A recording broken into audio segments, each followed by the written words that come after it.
আজকের গল্প সীমান্ত রেখা। শুরু করছি সূচনা পর্ব। এটি একটি নতুন গল্প। সম্পূর্ণ গল্পটি নির্দ্বিধায় পড়তে পারেন। এটি একটি সম্পূর্ণ রোমান্টিক গল্প। আপনারা সাবস্ক্রাইব করবেন প্লিজ। নিয়মিত আসবে গল্পটা। শুরু করছি। আমার ভাইয়ের যে বন্ধুকে আমি এককালে রিসেক্ট করেছিলাম, সেই বন্ধু এখন বর্তমানে বাংলাদেশ সেনাবাহিনীর হাই র্যাঙ্কের একজন অফিসার। মেজর মেজবা ইফতেখার। এই নামটা আমাকে আজ ভাবাচ্ছে ভীষণ। উনি আজ আমাদের বাসায় এসেছেন ভাইয়ার ইনভাইটেশনে। আমি নিজের ঘরে লুকিয়ে আছি কোলে। ওনার সামনে যে দাঁড়াবো কোন মুখে? সেই মুখ তো আমার নেই। 5 বছর আগে ওনাকে আমি অপমান করেছিলাম। শুধু অপমান নয়, প্রচণ্ড রকমের অপমান করেছিলাম। ওনার মতো প্রবল আত্মসম্মান বোধ সম্পন্ন ব্যক্তিত্ববান পুরুষ মানুষও যদি মাঝ রাস্তায় আমার সেই বিদঘুটে কর্মকাণ্ড আর গলা চড়াও করা বন্ধ করতে অনুরোধ করেছিলেন খুব করে। আমাকে বলেছিলেন, প্লিজ আকশা, এটা পাবলিক প্লেস, একটু চুপ যাও প্লিজ, মানুষ শুনছে দেখছে আমাদের। আমার দিকে কিভাবে তাকিয়ে আছো দেখো। বড্ড বেশি অপমানিত বোধ করছি, অথচ আমাকে কেউ কোনোদিন পিঞ্চ করে একটা কথা বলারও সাহস পায় না। এলাকায় এতটাই শান্ত ভদ্র ছেলে হিসেবে পরিচিত আমি, অথচ আজ তুমি আমার সব মান সম্মান ধুলোয় মিশিয়ে দিলে। লোকে আমাকে বখাটে ভাবছে, যদিও আমি তা নই। ভালো লাগার কথা জানানো বুঝি অপরাধ?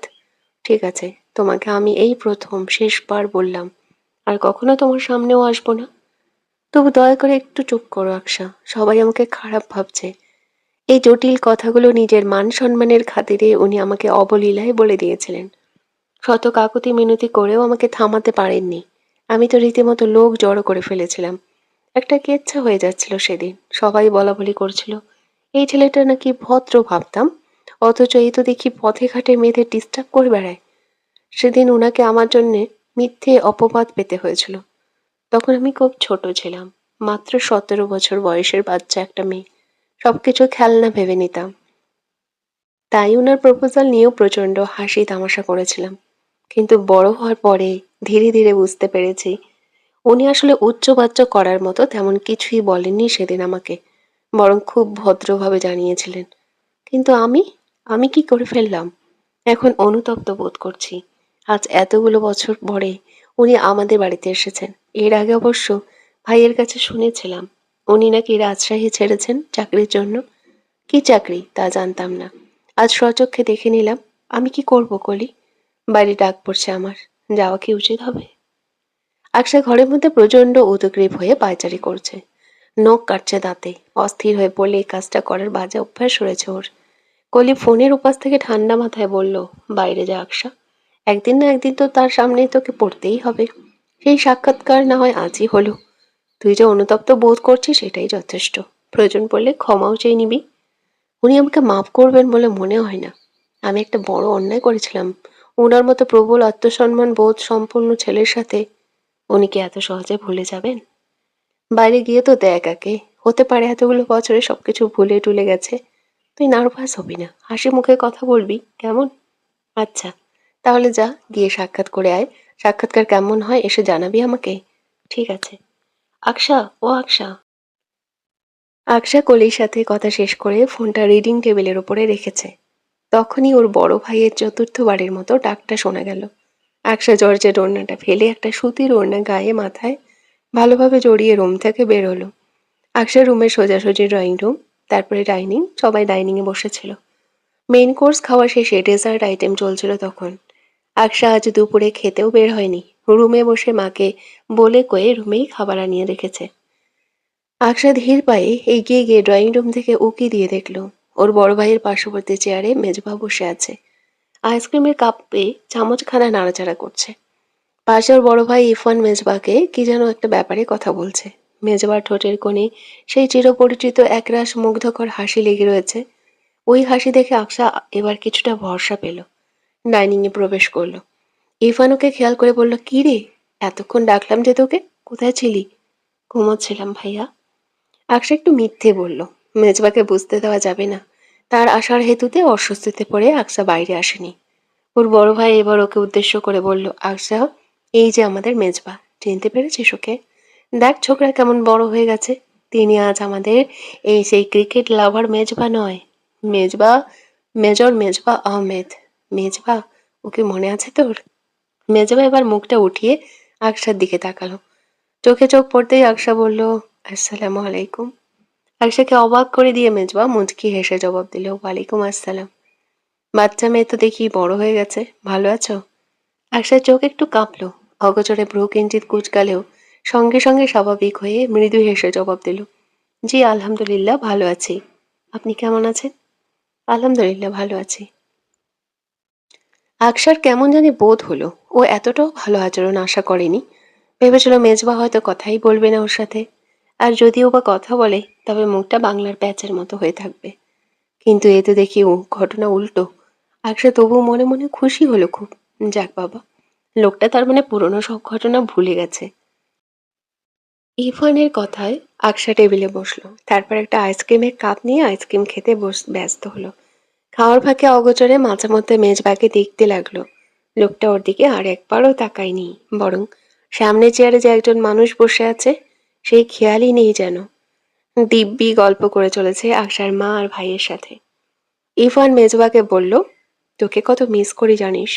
তুই সেই যে 5 বছর আগে জবের জন্য চট্টগ্রামে গেলি, এরপর থেকে তোর দেখা সাক্ষাৎ পাই খুব কম। রাজশাহীতে আসিস তাও বছরে 2-1 বার। ফোনে কথা হলেও কি মন ভরে? আমি তো লোকজনকে তোর নামে অভিযোগ করি যে আমার বাচ্চাকালের বন্ধু আমাকে ভুলে গেছে।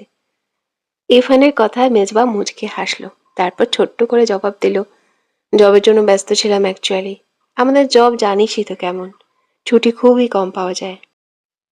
আর এক্সকিউজ দিস না তো, তোকে এত করে বলতাম আমাদের বাসায় আসতে, কতবার ইনভাইট করলাম, আজ আসলি তাও কতদিন পর।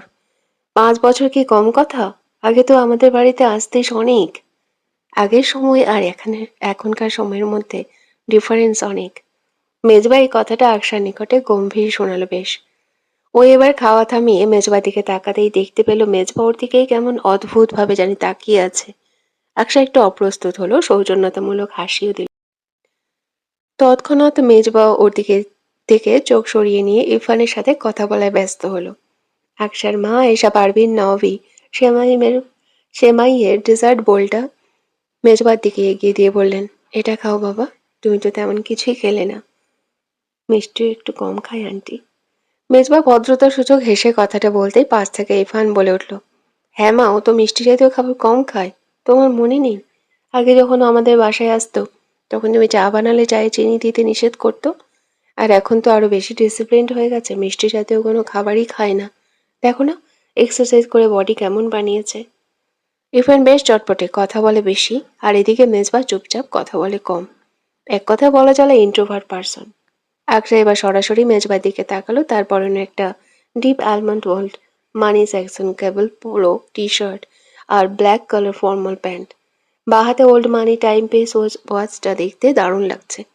পূর্বে সেই ঝাঁকড়া চুল এখন আর্মি কাট, হাতে একটা সিম্পল চিকেন তুর্কিশ রূপার আংটিও পরা। লোকটার যেই জিনিসটা সবচেয়ে বেশি বিশেষ তা হলো তার চোখ।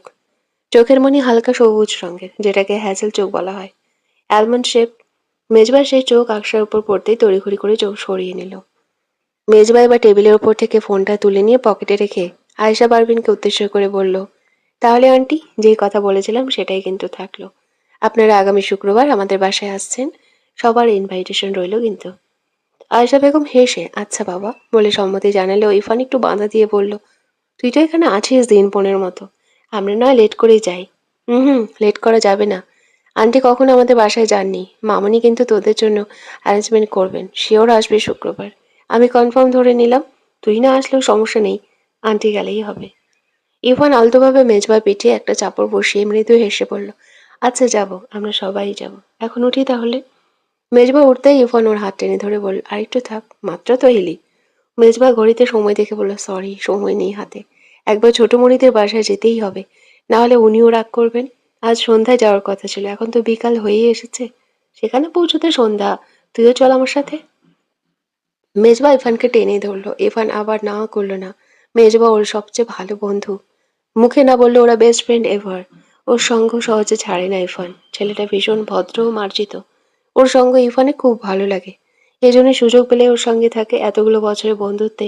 এটাই ঘটে চলেছে। দূরে থাকলেও বন্ধুত্বে কোনো খামতি নেই। ইরফান বাসায় পরা পরনে টি শার্টটা খুলে তৈরি হয়ে আসতে ওর ঘরে গেল। আয়েশা পারভিন তখন টেবিল থেকে সবাইটো প্লেট আর খাবার সরিয়ে নিয়ে রান্নাঘরে গিয়েছেন। আকশা এতক্ষণ চুপচাপ ফোন দেখার ভান করছিল। এবার সবাই যেতে খেয়াল করলো ডাইনিং এ শুধুমাত্র ও আর মেজবা ইফতেখার। ওর হঠাৎ এবার ক্ষমা চাওয়ার কথাটা মাথায় এলো। ঝটপট মেজবার দিকে তাকালো। মেজবা ফোন স্ক্রল করছিল তখন। আকশাকে গুরুত্বপূর্ণ কেউ হিসেবে যেন ধরছেই না ও, এমনটাই বোধ হলো আকশার। তবুও ক্ষমা চাওয়ার জন্য কথা বলার চেষ্টা করলো। হালকা কাশি দিয়েও যখন মেজবার মনোযোগ আকর্ষণ করতে পারলো না, তখন হালকা স্বরে ডাকলো, মেজবা। মেজবা তৎক্ষণাৎ মুখ তুলে আকশার মুখ পানে তাকিয়েই বলল, মেজবা ভাইয়া। ওকে। জি।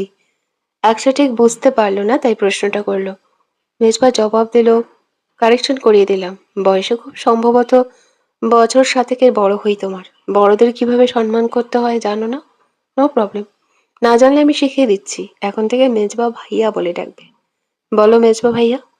আকশা স্তব্ধ বনে গেল। এই লোক না কিছুক্ষণ আগেও হেসে হেসে ওর সাথে কথা বলছিল, হঠাৎ কি হলো?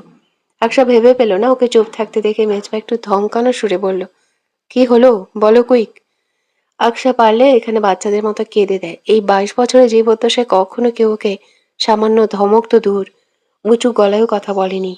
ছোটবেলা থেকে প্রচুর আহ্লাদ পেয়ে বড় হয়েছে ও। সেই মেয়েকে কিনা এই লোক ধমকে কথা বলছে। আকশা কান্নারত স্বরে বলে উঠল, সরি মেজবা, আমাকে ক্ষমা করে দিন। ওর কান্নারত কণ্ঠস্বর শুনেও মেজবা গলল না। অদ্ভুত শীতল এবং গম্ভীর স্বরের মিশ্রণে পাল্টা প্রশ্ন করল, Why are you saying sorry to me? I don't see any reason I should forgive you. What do you mean? হুম? আকশা থতমত খেল। ওর চোখ ঠিকরে অশ্রুকণা বাইরে বেরিয়ে আসার জন্য আন্দোলন শুরু করেছে যেন। আকশা কেঁদে দিল বলে তখনই ওর ভাই সেখানে চলে আসলো। আকশা যেন প্রাণে পানি ফিরে পেল। আর কিছুক্ষণ মেজবার সামনে বসে থাকলে ও সত্যিই কান্না করে দিত। এত কঠোর আচরণ নেওয়া যায় না। কেউ কখনো করেওনি আকশার সাথে। হঠাৎ করেই ও মেজবাকে ভয় পেতে শুরু করলো। আকশা সন্ধ্যার পর থেকে আর ঘরের বাইরে বের হয়নি একবারের জন্য। মেজবা চলে যাওয়ার পর সেই যে নিজ ঘরে এসে বসেছে, এরপর আর ওর মা ওকে রাতে খেতে ডেকেও ঘরের বাইরে নিয়ে আসতে পারেননি। আকশা জানিয়েছে ও আর রাতে খাবে না। মেজবা যেই পরিমাণ রুট কথা ওকে শুনিয়েছে আজ, তাতেই ওর পেট ভরে গেছে। অন্য কিছু খাওয়ার আর প্রয়োজন পড়বে না। কলি সবে ফোন করেছে ওকে। ফোনের রিং বাজতেই আকশা কম্বলের নিচ থেকে ফোনটা বের করে কল রিসিভ করলো। ফোনের অপর প্রান্ত থেকে কলির উচ্ছ্বসিত কণ্ঠস্বর শোনা গেল। কলি বলল, কিরে, ভদ্রলোক তোকে মাফ করেছে? আর মাফ? আফসার কণ্ঠস্বরে সে কি মারাত্মক উপহাস নিজের প্রতি। কলি ওর কথার সুর ধরতে পেরে পাল্টা প্রশ্ন করলো, তার মানে তোকে মাফ করা হয়নি? না, হয়নি। বরং অজস্র উপহাস আর অপমানযুক্ত রুট কথা ছুড়ে দেওয়া হয়েছে আমার দিকে। তুই ভাবতে পারছিস আমার মতো মেয়েকে কিনা অপমান করা হয়েছে? আমি কি অবলা নারী? উনি আমাকে অপমান করার সাহস পেলেন কোথা থেকে? আকশার রাগে শরীর কাঁপছে। কিছুক্ষণ আগেও যেই মনের বিষণ্ণতা ছিল, সেটা এই রাগের কাছে ঠুনকো হয়ে গেছে। আকশাকে কলি শান্ত করতে বলল, শান্ত হ আকশা। জানি এই অপমান তোর পক্ষে মেনে নেওয়া সহজ নয়। তুই তো অমন মেয়ে না। তবে এমন আচরণ কেন করলেন তোর সাথে? তুই যেভাবে ওনার সম্পর্কে বলেছিলি, তাতে তো ভেবেছিলাম মেজর মেজবাহ ইফতেখার একজন জেন্টলম্যান। জেন্টলম্যান? হ্যাঁ, জেন্টলম্যানই বটে উনি। নাহলে তার এত শান্তভাবে বলা কথার প্রভাবেও আমার এমন অসহ্য ঠেকত না। আকশা সামান্য উপহাসের হাসি হাসলো। এসব নিয়ে ভাবনা চিন্তা করে নিজেরই শরীর খারাপ করে ফেলেছে। একটু বিশ্রাম নেওয়া প্রয়োজন ওর। তাছাড়াও আগামীকাল ভার্সিটিতে একটা প্রেজেন্টেশন দেওয়ার কথা। রাতের মধ্যে সেটা কমপ্লিট করে রাখতে হবে। এজন্য কলির সাথে দ্রুত কথা শেষ করলো। 2 মিনিটের জন্য ফেসবুকে ঢুকে নিউজ ফিড স্ক্রল করতে করতে হঠাৎ চোখে পড়ল ওর ভাই মেজবা ইফতেখারের আইডি ট্যাগ করে একটা ফটো পোস্ট করেছে, যেখানে ক্যাপশনে লেখা আছে অন দ্য ওয়ে। তারা বাইকে ছিল, বাইকটা ওর ভাইয়ের, কিন্তু ড্রাইভ করছে মেজবা। এককালে যখন মেজবাকে চিনতো, তখন থেকেই ও জানতো মেজবা একজন ভালো বাইকার। মেজবারও বাইক আছে, অবশ্য তার বাবার নাকি গাড়িও আছে, কিন্তু মেজবা খুব একটা গাড়ি ব্যবহার করে না। বাইক নিয়েই চলাচল করে বেশিরভাগ সময়। আকশা ফটোটা এক পলক দেখেই সরিয়ে দিয়েছে। বড় ভাইয়ের প্রত্যেকটা পোস্ট, প্রত্যেকটা ছবিতে রিয়াক্ট কমেন্ট থাকে ওর, কিন্তু এই পোস্টে ও রিয়াক্ট দিল না, একেবারেই এড়িয়ে গেল। আজ শুক্রবার, মেজবাদের বাসায় যাওয়ার কথা আজ। কথা রয়েছে জুম্মার নামাজ আদায় করে একসাথে ওরা সবাই যাবে। কিন্তু মেজবা নাকি হঠাৎ সকালে কল করে ইরফানকে বলেছে 12টার আগে পৌঁছাতে। জুম্মার নামাজ না হয় তারা একসাথে সেখানকার মসজিদে আদায় করে নেবে। মেজবার কোনো কথাই ফেলতে পারে না ইরফান, তাই এক কথায় রাজি হয়ে গেছে ও। আকশা সকাল থেকে বসে ভাবছিল যাবে কিনা। যেই ব্যক্তি ওকে এইভাবে অপমান করলো তার বাসায় যাওয়াটা কি সমীচীন হবে। অনেকক্ষণ যাবৎ ঘরের ভেতরে পায়চারি করতে করতে কথা ভাবছে আকশা। তখনই ওর মা আয়েশা বেগম এসে তাড়া দিলেন। আকশাকে উদ্দেশ্য করে বললেন, ও আকশা, জলদি তৈরি হয়ে নে তো, আমাদের যেতে দেরি হয়ে যাবে কিন্তু। তো রেডি হতে হতেই 1 ঘন্টা। মায়ের কথা শুনে আকশা আলমারি খুলে জামা কাপড় বের করে নিল গোসল করতে যাওয়ার জন্য। তখনই আয়েশা বেগম আরেকবার এসে বললেন, তোর আব্বু কল দিয়েছে, তোর সাথে কথা বলবে। কথা বলে নে আগে, তারপর গোসলে যাস। আকশার আব্বু থাকেন কাতারে। আজ প্রায় দীর্ঘ 15 বছর যাবৎ কাতারে আছেন ওর আব্বা ইশাক খন্দকার। অবশ্য 2-4 বছর পর পর তিনি দেশে আসেন 2-3 মাসের জন্য। এই তো গত বছর এসে গেছেন তিনি। আকশার প্রতিদিনই ওর আব্বুর সাথে কমপক্ষে একবার হলেও কথা হয়। আজও গোসলে যাওয়ার আগে আব্বুর সাথে কথা বলে নিল। ইসাক খন্দকার মেয়ের সাথে কথা বলা শেষে ফোনটা মেয়েকে ওর মায়ের কাছে দিতে বললেন। আকশা গিয়ে ফোনটা ওর মায়ের কাছে দিল। ইশাক খন্দকার ফোনের ওপাশে ভিডিও কলে ছিলেন। বিবিকে ফিসফিসিয়ে বললেন, একটু নিরিবিলি জায়গায় যেতে। আয়েশা বেগম স্বামীর কথা শুনে নিজ ঘরের ব্যালকনিতে চলে গেলেন। ঈশা খন্দকার তখন বললেন, মেয়ের বিয়ের কথা তো এবার ভাবতে হচ্ছে আয়েশা। মেয়েটা বড় হচ্ছে। ছেলের কথা না হয় পরে দেখা যাবে। ব্যাটা ছেলে আর কিছুদিন দেরি করে বিয়ে করলেও অসুবিধা নেই। কিন্তু ছোট্ট মেয়েটা চোখের সামনে বড় হয়ে যাচ্ছে। ওর তো এবার বিয়ে দিতে হবে। নেহাতে আমি আসতে পারছি না এখন। তুমি একটু ভাই সাহেব আর তোমার বাপের বাড়ির লোকজনকে বলে গো একটা ভালো ছেলে খোঁজ করো তো। আয়েশা বেগম বুঝতে পেরেছিলেন তার স্বামী কে নিয়ে কথা বলতে পারেন। কয়েকটা দিন যাবৎ একমাত্র মেয়ের বিয়ে নিয়ে টেনশন করছিলেন ইসাক খন্দকার। ফোনে কয়েকবার একথা বউকে বলেছেন তিনি। আয়েশা বেগম একটুও দ্বিধান্বিত হলেন না, বরং শান্তভাবে বললেন, আপনি চিন্তা করবেন না ইরফানের আব্বু। আমি যত দ্রুত সম্ভব আমাদের আকশার জন্য ভালো ছেলে খুঁজব। আকশা আজ একটা অলিভ কালারের পাকিস্তানি ডিজাইন কোডের কামিজ পরেছে। ওর এই ড্রেসটা ভীষণ পছন্দের। বিশেষ উৎসবগুলোতে এই ড্রেসটাই বারবার পরা হয় ওর। কামিজের ওড়নাটা গাঢ় মেরুন রঙের। আকশা মেকআপ করতে তেমন পছন্দ করে না। মুখে ঠিকমতো সানস্ক্রিনটা মেখে তারপর হালকা বেবি পাউডার দিয়ে ঠোঁটে লিপ অয়েল লাগিয়ে নিল। কানে মাঝারি আকৃতির একটা ঝুমকো, ওপর 2 কানে ছোট দুটো টপ আর বাঁ হাতের আঙ্গুলে দুটো রিং। ব্যাস, আকসার সাজ সম্পূর্ণ। ও নিজেকে একবার ড্রেসিং টেবিলের মিররে দেখে নেয় ভালোভাবে। ওড়নাটা মাথায় টেনে ঘাড়ে ব্যাগটা নিয়ে তাড়াহুড়ো করে দৌড়ে বেরিয়ে যায়। ওর মা সেই কখন থেকে ড্রয়িং রুমে দাঁড়িয়ে চেঁচিয়ে চেঁচিয়ে ডাকছেন ওকে। তারা সবাই তৈরি, শুধু আকসারই তৈরি হতে দেরি হয়েছে। ঠিক 11:30টার দিকে ইরফানের বাইকটা তাদের বাড়ি থেকে মেজবাদের বাড়ির উদ্দেশ্যে বের হলো। আকশা প্রকাশ না করলেও যত পথ এগোচ্ছে তত বেশি আড়ষ্ট হলো যেন। সেই সাথে সেদিনের অপমানগুলো চোখের সামনে ভেসে উঠতে লাগলো বারবার। মেজবা তার বাড়ির বড় ছেলে। এই বাড়িটা 3 তলা, সুবিশাল। মেজবার আব্বু এহসানুল হক এই বাড়ির কর্তা। তার ছোট ভাইয়ের পরিবারকে নিয়ে বাড়িতে থাকেন তিনি। এছাড়াও তার দুটো বোনও আছে। বোনেরা এই শহরে তাদের শ্বশুর বাড়িতে থাকেন, তবে প্রায়শই এখানে আসেনও বটে। আকশা এর আগে কখনো মেজবাদের বাড়িতে আসেনি, তবে তার ভাই বহুবার এসেছে। সুবিশাল এই বাড়ির সামনে বেশ বড় একটা উঠান। বাড়ির নকশাটা পুরনো জমিদারি আমলের বাড়ির মতো। এই বাড়ি নাকি মেজবার দাদার তৈরি সেই মুক্তিযুদ্ধের সময়কালের পরে। আকশা বাড়ি গেটের সামনে দাঁড়িয়ে এসব কথাই শুনছিল ওর ভাইয়ের কাছ থেকে। কলিং বেল বাজানো হয়েছে মিনিট খানেক আগে। তারপর দেখা গেল সামনের সিঁড়ি বেয়ে একজন মহিলা নেমে এসে গেট খুলে দিলেন। মহিলাটি সম্ভবত মেজবার মা হবেন। কিছুক্ষণের মধ্যে তার কথাতেই বোঝা গেল তিনি মেজবার মা। তাকে এর আগে আকশা খুব একটা দেখেনি, আর মনেও নেই সেভাবে। তবে ওর মা আর ভাইয়ের খুব ভালো পরিচিত বোঝা গেল। ওরা ভেতরে যেতেই মেজবার মামুনি ঈশা বেগম বললেন, আপনাদের তো আরো আগে আসার কথা বলেছিলাম আপা, দেরি করলেন যে।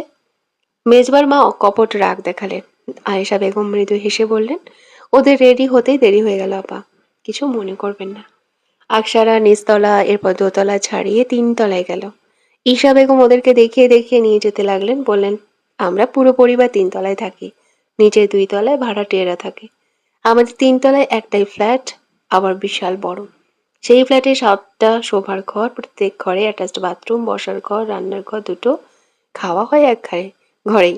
আসলে আলাদা থাকার কথা কখনো ভাবিনি আমার মেজবার আব্বু। আর তাদের 2 ভাইয়ের যে মেলমিশ, এজন্য দুটো ফ্ল্যাট অ্যাটাচ করেই একটা ফ্ল্যাট করে থাকছি সবাই। কথা বলতে বলতে সবাই সদর দরজা পেরিয়ে ভেতরে প্রবেশ করলো। আকশা ঢুকেই বুঝলো আসলে অনেক বড় ফ্ল্যাট। সম্পূর্ণ 3 তলা জুড়েই তারা থাকেন। বসার ঘরটা অনেক বড়।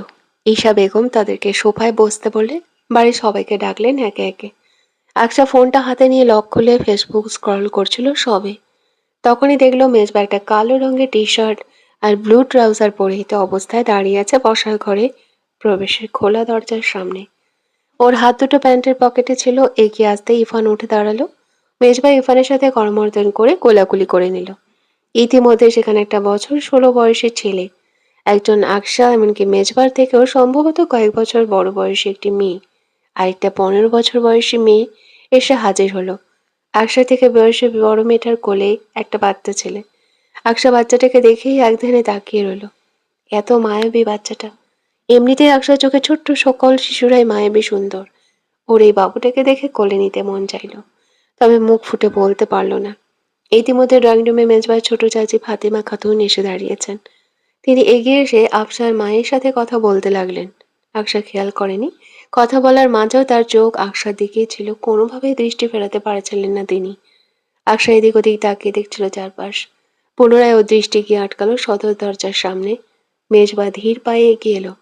আয়েশা বেগমের সাথে কথা বলে কুশলাদি বিনিময় করে নিল। ওর ঠোঁটের কোণে এক চিলতে ভদ্রতাসূচক হাসি। এর মধ্যে টেবিলে ডাক পড়ল।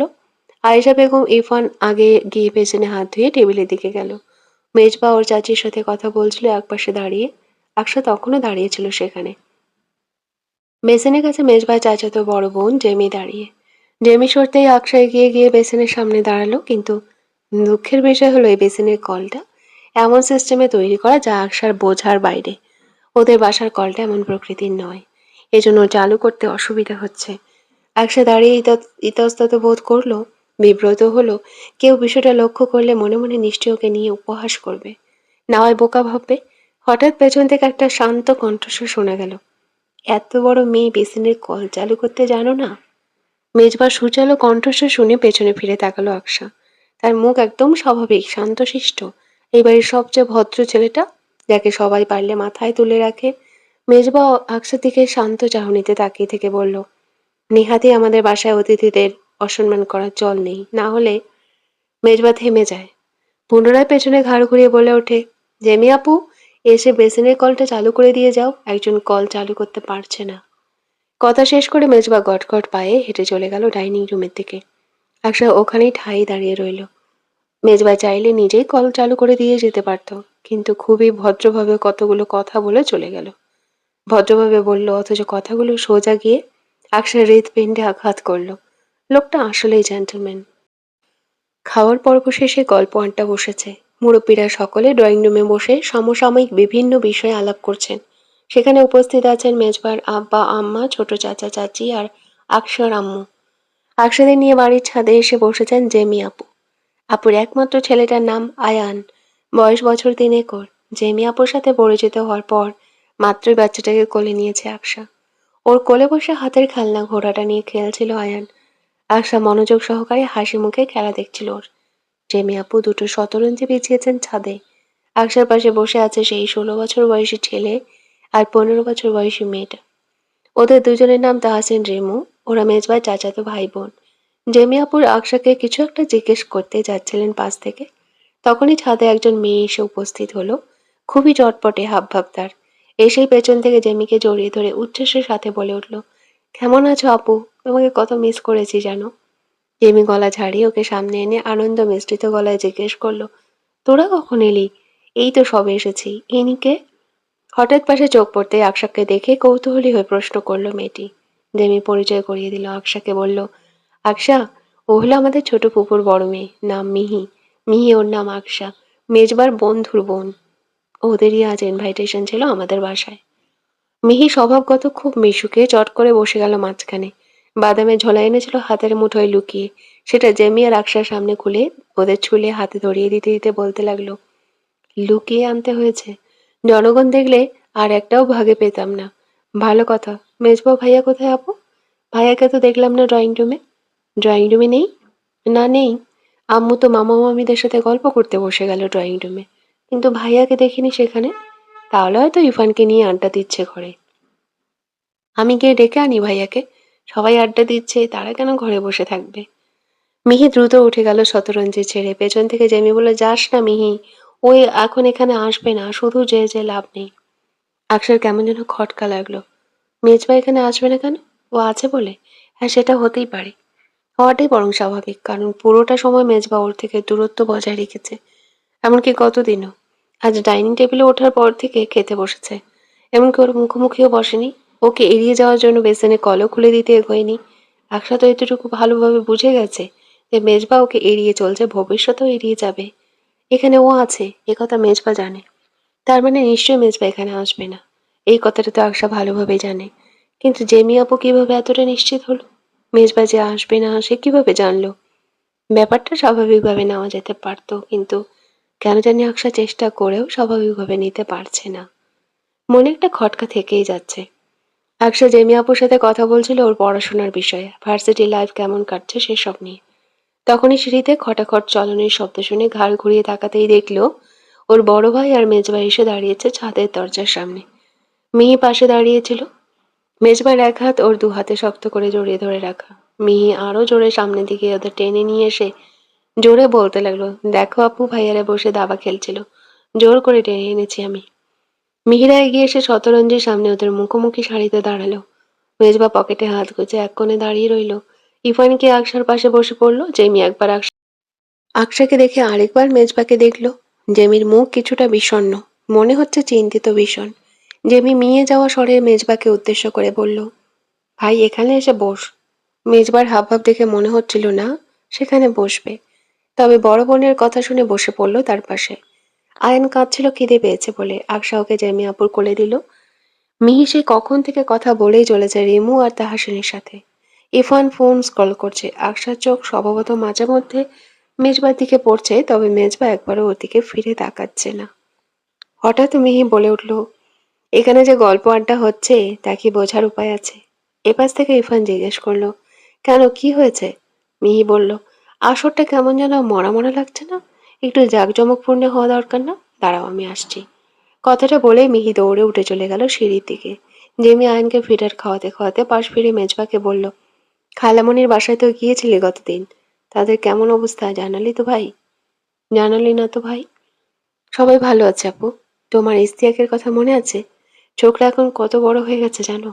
3 বছর পর এই গেলাম, তখন ছোট একটা বাচ্চা ছেলে ছিল, আর এখন লম্বা হয়েছে খাম্বার মতো, বেটা ছেলে হয়ে গেছে। হাসতে হাসতে কথাগুলো বলতে লাগলো মেজবা। আকশা অবাক চোখে চেয়ে রইল।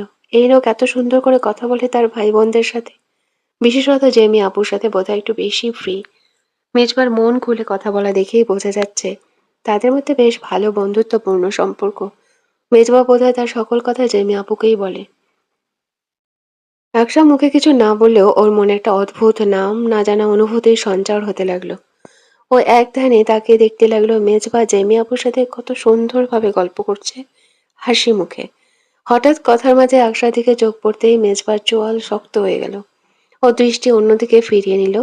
জেমি মেজবাকে এভাবে হঠাৎ ঘুরে যেতে দেখে আকশার দিকে শঙ্কিত চাহনিতে তাকালো। মেজবার আব্বা হেজাজ মাহমুদ আর ছোট চাচা জালাল মাহমুদ একই সোফায় বসে আছেন। আকশার আম্মা আয়েশা বেগমের পাশে মেজবা চাচি ফাতেমা খাতুন আর ফুপু ঋতু বেগম বসে আছেন। ঈশা বেগম পান আনতে ভেতরে গিয়েছেন। যদিও এখানকার কেউ সচরাচর পান খায় না, তবে অতিথি আপ্যায়নে দেওয়া হয় প্রায়শই। হেজাব মাহমুদ, জালাল মাহমুদ এতক্ষণ নিজেদের মধ্যে নিচু স্বরে আলোচনা করছিলেন কিছু বিষয়ে। মূলত কিছুক্ষণ আগে তাদেরকে তাদের বউয়েরা ভেতরে ঘরে ডেকে নিয়ে কিছু কথা বলছিলেন। সেই বিষয়ে আলোচনা এগোনোর তোড়জোড় চলছে। ফাতেমা খাতুন তার স্বামীকে চোখের ইশারায় বোঝালেন কথাটা পারতে, কিন্তু জালাল মাহমুদ ইতস্তত হয়ে স্ত্রী ঘাড়ের দায়িত্বটা চাপিয়ে দিলেন। অগত্যা ফাতেমা খাতুনই আসরে আয়েশা বেগমকে উদ্দেশ্য করে বলে উঠলেন, আপা, আপনার সাথে কিছু বিষয়ে কথা ছিল। সবসময় তো আর দেখা সাক্ষাৎ হওয়ার সুযোগ নেই। আজ যখন এসেছেন, আজই আমাদের কথাটা বলার ইচ্ছে রয়েছে। তাহলে এখনই বলে ফেলি। আয়েশা বেগম জিজ্ঞাসা করলেন, কি কথা আপা?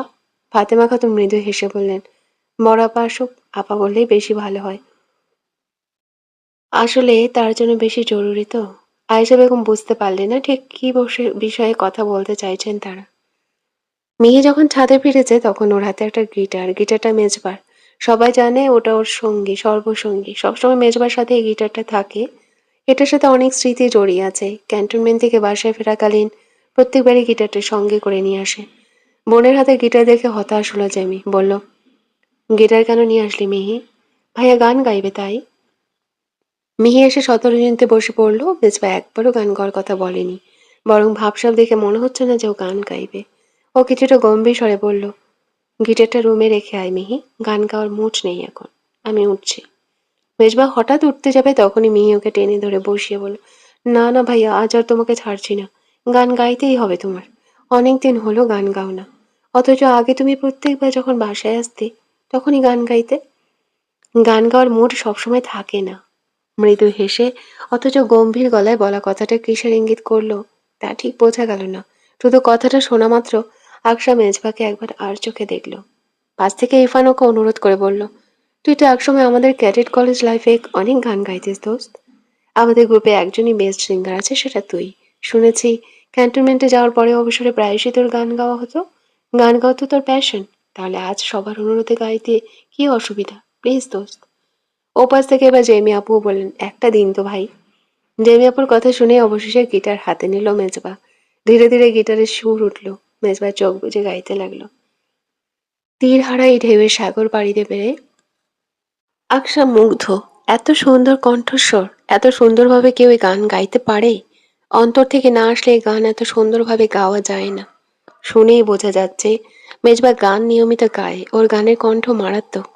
আকশা আবারও মনোযোগ দিল। মেজবা গাইছে, জীবনের রঙে মনকে টানে না, ফুলের ওই গন্ধ কেমন জানি না, জ্যোৎস্নার দৃশ্য চোখে পড়ে না, তারাও তো ভুলে কবু ডাকে না। অসহ্যকর সুন্দর। লোকটা বোধহয় সিঙ্গার হতে গিয়ে ভুলে আর্মড অফিসার হয়ে গিয়েছে।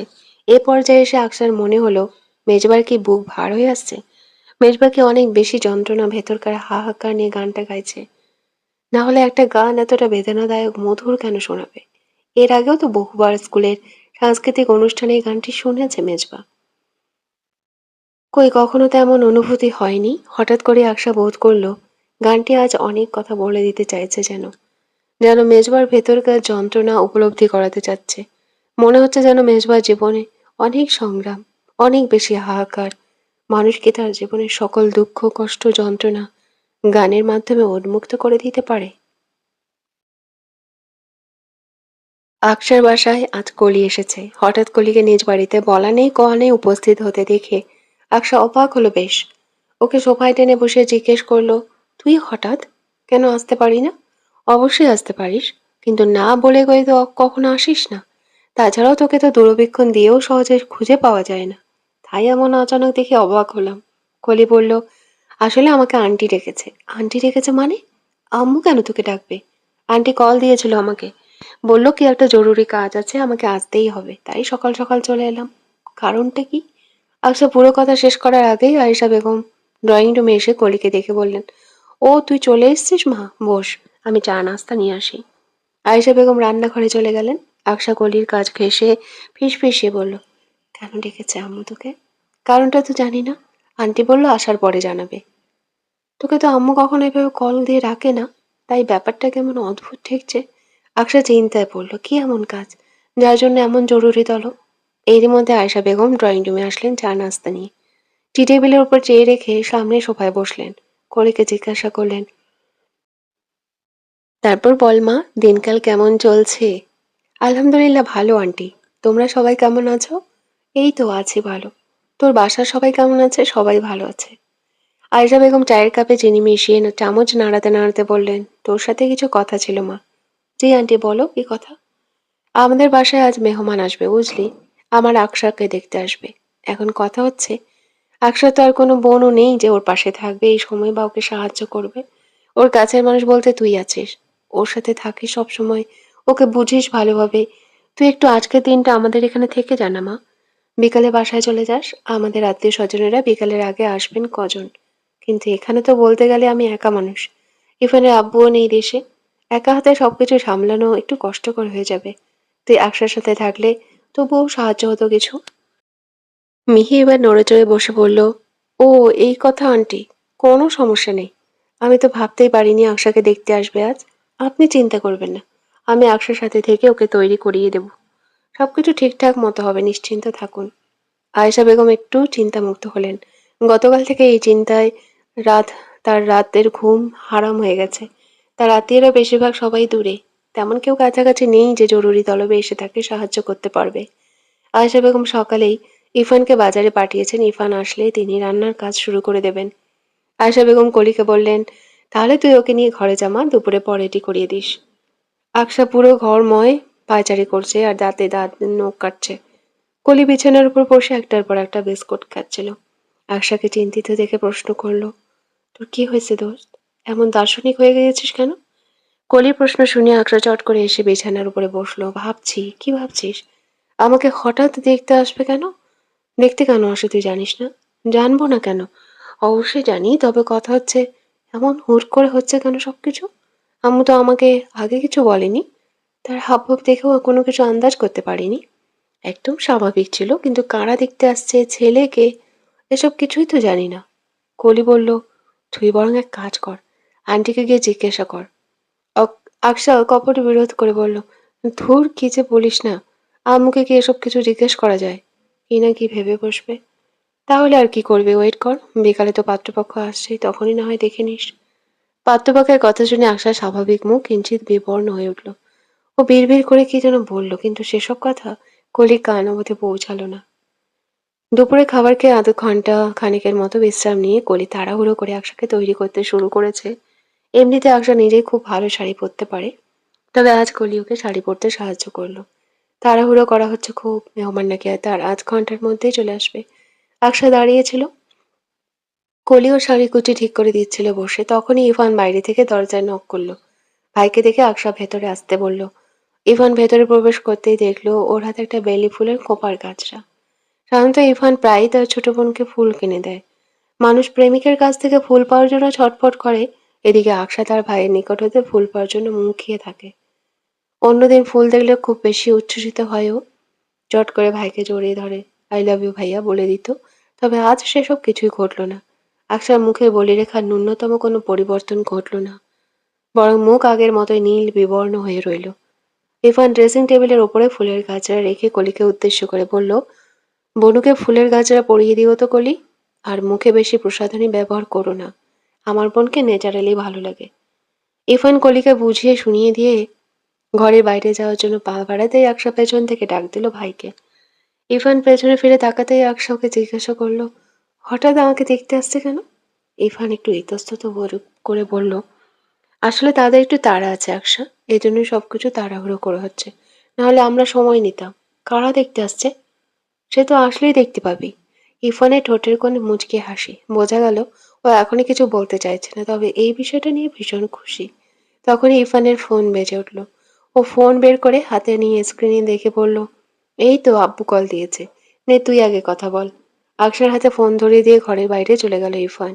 আকশা ফোন কানে নিয়ে বলল, আসসালামু আলাইকুম আব্বু, কেমন আছো? আলহামদুলিল্লাহ ভালো আছি আম্মু, তুমি কেমন আছো? এই তো ভালো আছি। দুপুরে খাওয়া দাওয়া করেছো তো ঠিক মতো? হ্যাঁ আম্মু, মাত্র খেয়ে উঠলাম। তুমি কি এখন তৈরি হচ্ছ? জি আব্বু। মেহমান এখনো আসেনি, এই তো চলে আসবে এখনই। আকশা ভালো করে বুঝলো ওর অজান্তে সবকিছু হয়েছে, এর সাথে প্রত্যেকে সংযুক্ত, সবাই সবকিছু জানে। ঈশা খনকার ফোনের ওপাশ থেকে বললেন, কিছু কথা বললি আম্মু, শোনো। জি আব্বু বলো। বিয়ের এসব কার্যকলাপ যে আমরা খুব তাড়াহুড়ো করে করতে চেয়েছি, তা ঠিক নয়। আসলে ছেলের জন্যই তাড়াহুড়ো করা হচ্ছে। ছেলের বাবা জানিয়েছেন ছেলের হাতে সময় খুব কম, এজন্য বিয়েটা তাড়াতাড়ি সারতে হবে। তাছাড়াও ছেলে ভালো বলে আমরা এই সম্বন্ধটা হাতছাড়া করছি না। তোমার আমার কাছে শুনেছি সব, এই পর্যন্ত অনেক পাত্র তো দেখলাম তোমার জন্য, কিন্তু কোনোটাই আমার মনে ধরেনি। এবার যেই ছেলের সাথে তোমার বিয়ের কথাবার্তা চলছে, তাকে আমার খুব পছন্দ, প্রথমে শুনেই রাজি হয়ে গেছি। তাহলে বুঝতেই পারছো সম্বন্ধটা আমার ঠিক কতটা পছন্দের। আশা করি তুমি তোমার আব্বুর পছন্দের উপর বিশ্বাস রাখবে। তবে তোমাকে আমরা কোনো কিছুতেই জোর করছি না। বিয়ের বয়স হয়েছে তাই বিয়ের কথাবার্তা বলছি। যদি তুমি চাও তাহলে নিষেধ করে দেব, আর যদি তোমার নিজের কোনো পছন্দ থাকে তাহলে সেটাও বলতে পারো। আমি তোমার আব্বু, অবশ্যই গুরুত্ব দেব, তোমার ইচ্ছার উপরে কোনো কিছু যাবে না। আকশা ওর আব্বুকে ভরসা দিয়ে বলল, আমার কোনো পছন্দ নেই আব্বু, তোমার উপর বিশ্বাস আছে আমার। তুমি কখনোই আমার জন্য খারাপ ছেলে পছন্দ করবে না। ঠিক আছে মা, ওরা আসুক, তুমি ওদেরকে দেখো, কথাবার্তা বলো, তারপর রাতে কল দিয়ে আমাকে তোমার সিদ্ধান্ত জানিও। এখন রাখছি আম্মু, তুমি তৈরি হয়ে নাও। ঈশাক্ষণকার কল কেটে দিলেন। আকশা লম্বা করে শ্বাস টেনে নিল। অস্বস্তি হচ্ছে ওর। এর আগে বিয়ের কথাবার্তা হলো এমন আয়োজন করে ওকে দেখেনি কোনোদিন। আজই প্রথম। এজন্যই নার্ভাস লাগছে প্রচন্ড। এই হালকা শীতের মধ্যেও প্রচন্ড পরিমাণে ঘামতে শুরু করলো। ততক্ষণে শাড়ি পরানো হয়ে গেছে। কলি উঠে আকশার চুল সুন্দর করে পেছনে ক্লিপ দিয়ে টেনে পিঠের ওপরে ছড়িয়ে দিল। আকশা ঠোঁটে লিপস্টিক দিতে চায়নি, তবুও কলি জোর করে হালকা শেডে একটা লিপস্টিক দিয়ে তাও লিপ গ্লস দিয়ে দিল।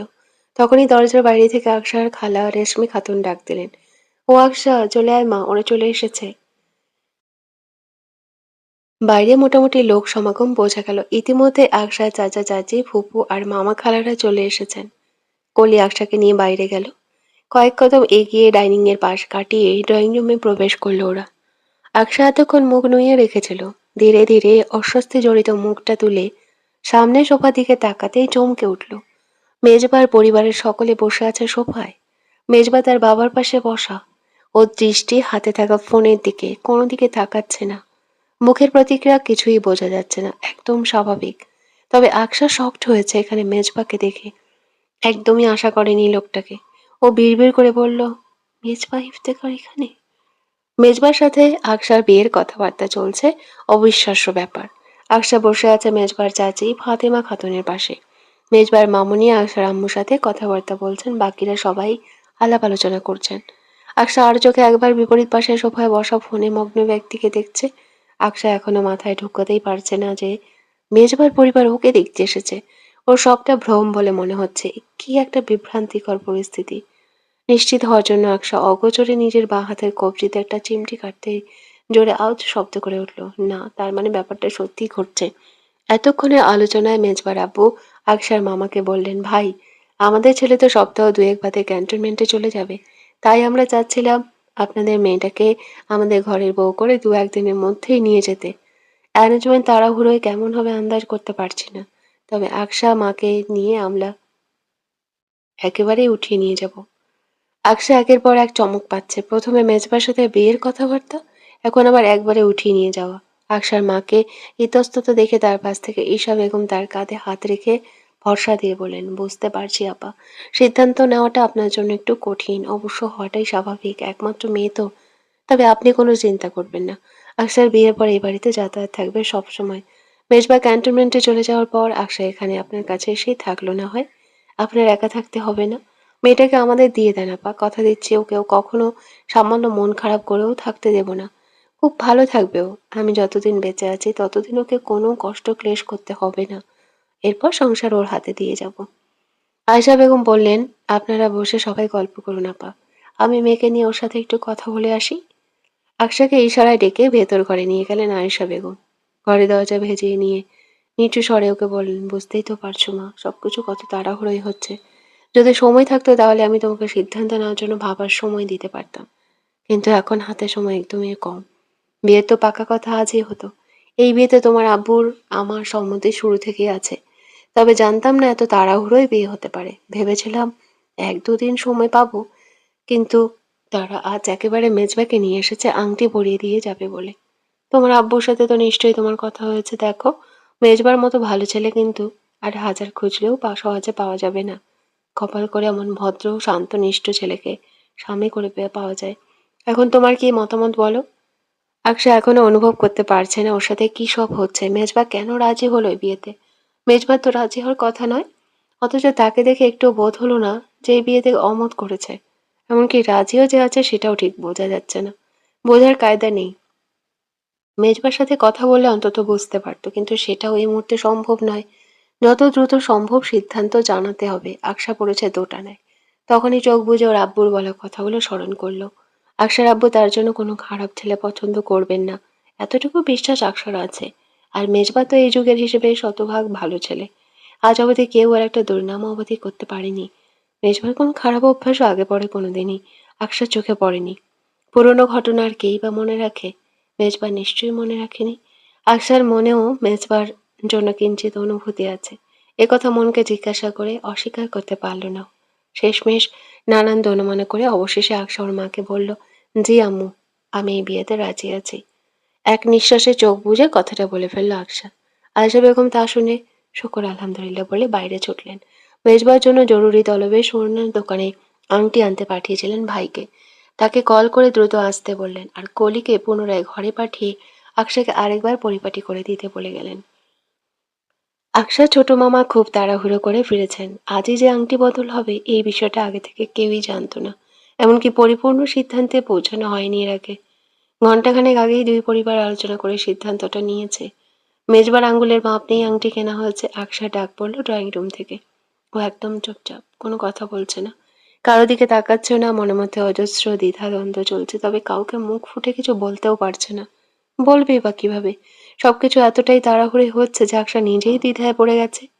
ওর মনে হলো অন্তত আংটি বদলের আগে মেজবার সাথে একবার আলাদা করে কথা বলে নিলে ভালো হতো। কিন্তু সেরকম সময়ে বা পরিস্থিতিতে কোনোটাই পাওয়া গেল না তৎক্ষণাৎ। ছোট খালা এসে এক প্রকার ধরে বেঁধে ওকে ড্রয়িং রুমে নিয়ে গিয়ে সোফায় মেজবার পাশে বসিয়ে দিলেন। মেজবা একটা ব্লু রঙের শার্ট, ব্ল্যাক ফর্মাল প্যান্ট পরে যেত। হাতে একটা সিলভার শেডের রিস্ট ওয়াচ। চুলগুলো বাসায় থাকার কারণে সামান্য কিছুটা বড় হয়েছে, যদিও ভালোভাবে লক্ষ্য না করলে বোঝার উপায় নেই। অবশ্য আকশা চোখে পড়েছে শুরুতেই। ও আর চোখে মেজবাকে দেখছে, তবে মেজবা ওর দিকে একবারও ফিরে তাকিয়ে দেখছে না। আকশা আশেপাশে দেখল সবাই কথা বলায় ব্যস্ত, হইচই হচ্ছে খুব। ওদের দিকে এক মুহূর্তে খেয়াল নেই কারো। এই সুযোগে চাপা স্বরে মেজবাকে ডাক দিল, মেজবা। আকশার ডাক শুনতেই মেজবা পাশে ফিরে তাকালো এবার। এই প্রথম আকশাকে শাড়ি পরিহিত অবস্থায় দেখলো। মেরুন রঙের শাড়ি, ফর্সা শরীরে কৃষ্ণচূড়ার ন্যায় ফুটে আছে যেন। ঠোঁটে গাঢ় মেরুন লিপস্টিক আর চোখে হালকা কাজল। এক হাতে ডজন খানেক কাঁচের চুড়ি, চুলগুলো মাথায় তোলা, শাড়ির আঁচলের নিচে ঢাকা পড়েছে। কিছু চুল গলার বাস থেকে বেরিয়ে সামনের দিকে এসে বুকের উপর ছড়িয়ে পড়ে আছে। মেজবা একবারে বেশি তাকিয়ে দেখলো না আকশাকে। পর মুহূর্তে চোখ নামিয়ে নিল। আকশা ওর মনোযোগ আকর্ষণ করতে পেরে এবার জিজ্ঞাসা করলো, আপনি কি ফ্যামিলির প্রেশারে বিয়েতে রাজি হয়েছেন? না তো, কেন? মেজবা ভ্রু কুঁচকে কথাটা বলল। আশা আরো কিছু বলতে চাইছিল, কিন্তু সেই সুযোগ আর পেল না। ওর আম্মু আর হবু শাশুড়ি এগিয়ে এসে আংটি ধরিয়ে দিলেন আকশা মেজবার হাতে। ঈশা বেগম ছেলেকে বললেন, আকশার হাতে আংটি পরিয়ে দাও আব্বু। মায়ের কথা শুনে আকশার বাঁ হাতের অনামিকা আঙ্গুলে আংটি পরিয়ে দিল মেজবা। এতটুকুও দ্বিরুক্তি করল না। এদিকে আকশাকে বলার পর আংটি পরাতে গিয়েই হাত কাঁপতে লাগলো ওর। বুক ধুকপুক করতে লাগলো। মন এবং মস্তিষ্কে দ্বিধাদ্বন্দ্বের মাঝে আটকে যেতে লাগলো বারবার। অনেক কসরত করার পর অবশেষে মেজবার হাতের আংটি পরাতে সক্ষম হলো। আংটি পরিয়ে মেজবার দিকে তাকালো। মেজবা সামনের দিকে তাকিয়ে আছে। লোকটা যে কি করছে, কি চায়, কিছুই বুঝতে পারছে না আকশা। কথাও ভালোভাবে হলো না, আর মুখ দেখে তো কিছু বোঝারই উপায় নেই। আকশার আম্মু মিষ্টি নিয়ে আসলেন। নিজ হাতে হবু মেয়ে জামাইকে মিষ্টি মুখ করিয়ে দিতে হাসি মুখে বললেন, আজ কিন্তু মিষ্টিকে না করা যাবে না বাবা। নাও তোমার শাশুড়ি হাতে মিষ্টি মুখ করো। আজ মেজবা মিষ্টি খেতে না করল না। হবু শাশুড়ির কথায় সামান্য ভদ্রতা সুযোগ হাসি দিল। আকশার হবু শ্বশুর বাড়ির সবাই বিদায় নিয়েছেন সন্ধ্যার পরপরই। তারা যাওয়ার আগে আলোচনা হয়েছে আগামীকাল বাদ পরশু ঘরোয়াভাবে গায়ে হলুদ, এরপর দিন বিয়ে। আয়েশা বেগমকে তারা নিষেধ করেছিলেন বেশি প্রেশার না নিতে। তবুও আয়েশা বেগম তাদেরকে জানিয়েছেন মেয়েকে যেহেতু একবারে উঠিয়ে দেবেন, তাই ছোটখাটো করে হলেও বিয়ের আয়োজন করবেন। গায়ে হলুদ ঘরোয়াভাবে হলেও বিয়েটা আয়োজন করে হোক। তাই তো আজ থেকে আকশাদের বাড়িতে উৎসবের আমেজ লেগেছে। আগামীকাল বিকালে আকশা এবং মেজবার বিয়ের কেনাকাটা করা হবে। দুই পরিবার একসাথে মিলেই শপিং এ যাবে। আকশার আত্মীয় স্বজনরা সবাই একে একে আসতে শুরু করেছে। পাশের পাশের মানুষেরা, ভাড়াটিয়ারা এসে এসে দেখে যাচ্ছে ওকে। হই হুল্লোড়, বিয়ের আমেজ চলছে বেশ, তবে আকশার মনে কোনো আমেজ নেই। মেজবার সাথে স্পষ্ট করে কথা বলা হলো না ওর। কথা না বলা পর্যন্ত শান্তিও পাচ্ছে না, কি করা যায় সেটাই ভাবছে। বেশি চিন্তা করলে আকশা ঘরময় পায়চারি করে আর দাঁত দিয়ে নখ কাটে। এই মুহূর্তে সেটাই করছে। হঠাৎ ওর একটা বুদ্ধি আসলো মাথায়। সঙ্গে সঙ্গে ঘর থেকে বেরিয়ে বড় ভাইয়ের ঘরে গেল। ইরফান বসে ল্যাপটপে মুভি দেখছিল। আকশা ভেতরে ঢুকে জটপটে গলায় ভাইকে বলল, ভাইয়া তোমার মেজর বন্ধুর নাম্বারটা দাও তো। হঠাৎ এসে আকশার বলা এহেন কথা শুনে ইরফান ভ্রু কুঁচকে জিজ্ঞাসা করলো, নাম্বার দিয়ে কি করবি? কথা বলবো। আকশার সোজা সাপটা জবাব শুনে ইরফান আর কিছু বলল না। আকশাকে নাম্বারটা বলতেই ফোনে ডায়াল করে নিয়ে নিজ ঘরে চলে গেল। মেজবা তখন বাইরে শাহাবুদ্দিন চাচার ঢঙ্গের দোকানে এসে বসেছে বন্ধুদের নিয়ে। ক্যাডেট কলেজের সব বন্ধুরা ডিফেন্সে জয়েন করেনি। এদের মধ্যে অনেকে ব্যবসা করছে, না হয় অন্য চাকরি।